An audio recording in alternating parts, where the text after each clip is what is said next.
As we all know, fitness is a measure of an individual organism's ability to pass on its genetic information and a given trait to successive generations. But it's important to remember that passing on that information is highly dependent on the environment that the organism is in at the time.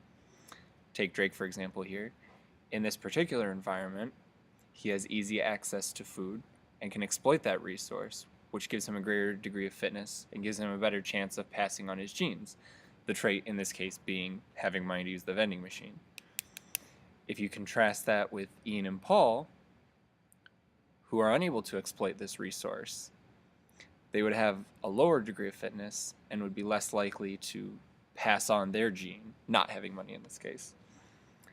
It's worth noting that some species get around this by using a communal living system and then sharing their resources.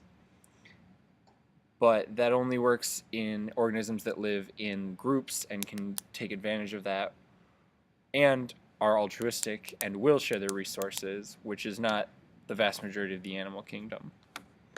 And we can see in those cases that Paul would starve.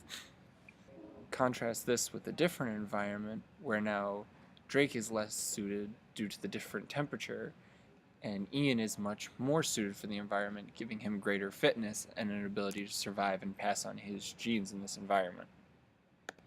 Camouflage is also important to the environment, whether or not you can blend in, as we can see Paul here failing to hide behind a tree.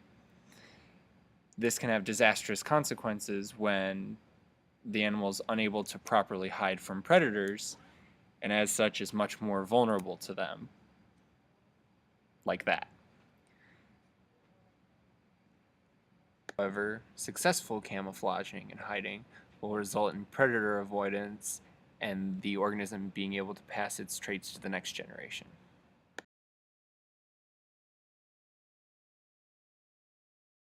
So as we've covered in our video, fitness is a measure of an individual's contribution to future generations.